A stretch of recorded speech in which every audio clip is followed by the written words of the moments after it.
नमस्कार, आप देख रहे हैं डीटीवी भारत और मैं हूं आपके साथ निर्भय किशोर। प्रदेश में लगातार बढ़ रहे कोरोना संक्रमण के बीच अब बचाव को लेकर के सरकार ने बड़ा फैसला ले लिया है। सर्वदलीय बैठक और उसके बाद जिलाधिकारियों के साथ बैठक के बाद सीएम नीतीश कुमार ने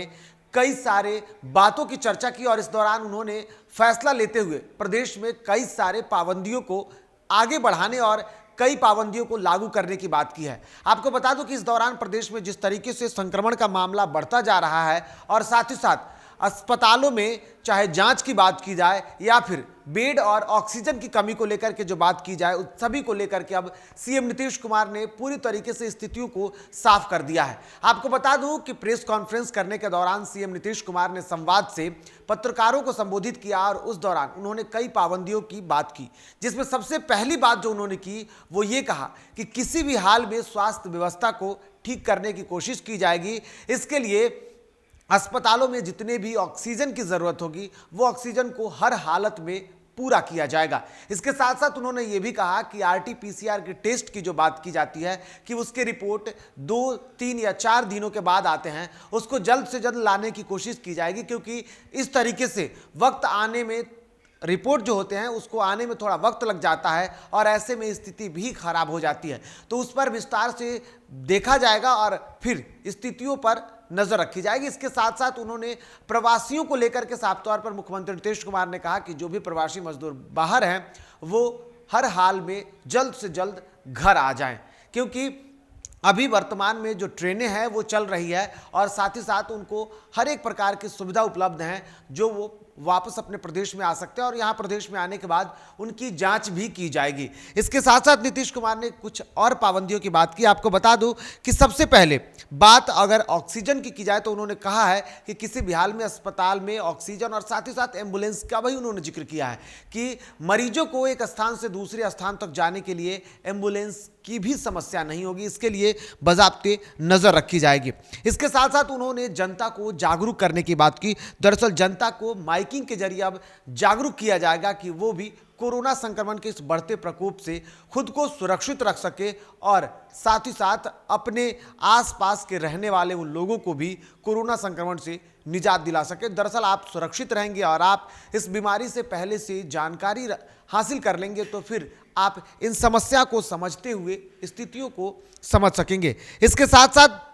सीएम नीतीश कुमार ने जो बड़े फैसले किए उसमें उन्होंने कहा कि 15 मई तक सभी स्कूल कॉलेजों को बंद कर दिया जाएगा, साथ ही साथ किसी भी तरीके की प्रदेश में परीक्षाएं नहीं होंगी। इसके साथ साथ जिम, मॉल, सिनेमा हॉल को भी 15 मई तक बंद करने के आदेश दिए गए हैं। साथ ही साथ सभी सरकारी जो कार्यालय होंगे वो शाम 5 बजे तक खुलेंगे। रात 9 बजे से सुबह 5 बजे तक नाइट कर्फ्यू लगाया जाएगा। इसके साथ साथ जो भी दुकानें होंगी वो सभी दुकानें अब शाम 7 बजे के बदौलत शाम 6 बजे तक, सभी जो दुकानें होंगी वो शाम 7 बजे के बदौलत अब शाम 6 बजे तक ही खुली रहेंगी। इसके साथ साथ सुबह से 6 बजे तक, यानी कि सुबह में जब भी चाहें वो अपनी दुकान 5 बजे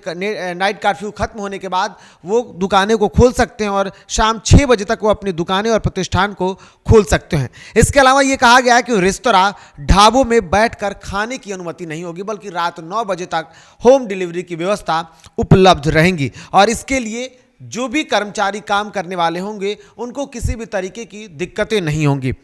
इसके साथ साथ धार्मिक स्थलों को जो पहले कम रखा गया था, यानी कि 30 अप्रैल तक रखा गया था, उन धार्मिक स्थलों को अब 15 मई तक बंद करने का फैसला लिया गया है। इसके साथ साथ सार्वजनिक स्थानों पर किसी भी तरीके के कार्यक्रमों पर रोक लगा दी गई है। हालांकि शादी विवाह, पूजा पाठ या फिर दाह संस्कार में लोग शामिल हो सकते हैं और इसके लिए उन्होंने संख्या जो है उसको घटाने की बात की है। इससे पहले शादी विवाह कार्यक्रम में 250 लोगों के शामिल होने की बात थी, लेकिन अब मुख्यमंत्री नीतीश कुमार ने साफ तौर पर कहा कि अब एक शादी क्रम में जो शादी समारोह होगा उसमें 100 लोग ही शामिल हो सकते हैं। इसके साथ साथ दाह संस्कार जो कर्म होगा उसमें पहले 50 लोगों की अनुमति थी, लेकिन अब उसे घटाते हुए 25 कर दिया गया है। इसके साथ साथ भीड़ वाले इलाके जो होंगे, यानी कि जो भी बाजारें सजेंगी, जो भी मंडियां सजेंगी, उसमें भीड़ ना हो, इसके लिए जिला स्तर पर जो प्रशासन होंगे वो उसकी देख रेख करेंगे और अलग जगहों पर, यानी कि भीड़ लगता है तो अलग जगहों पर बाजारों को लगाया जाएगा ताकि किसी भी तरीके की भीड़ ना हो और संक्रमण से बचाव की पूरी तरीके से कोशिश की जा सके। इसके साथ साथ जिला स्तर पर जो अधिकारी होंगे, वरीय अधिकारी होंगे, उनके हाथों में अब धारा 144 लागू करके स्थितियों को अपने इच्छानुसार उसको नियंत्रित करने और स्थितियों को समझते हुए धारा 144 लागू करने की पूरी छूट दे दी गई है। ऐसे में सरकार ने कुछ और भी बड़े फैसले के साथ साथ प्रदेश स्तर पर जिस तरीके से कोरोना संक्रमण के लगातार मामले बढ़ते जा रहे हैं, ऐसे में बचाव को लेकर लोगों की स्थितियों को समझते हुए, साथ ही साथ जिस तरीके से कोरोना से हालत खराब है और संक्रमण का जो आंकड़ा है वो लगातार बढ़ता जा रहा है, और ऐसे में हमने देखा है कि पिछले 24 घंटे में 20 ऐसे जिले हैं जहां संक्रमितों की संख्या जो है वो अब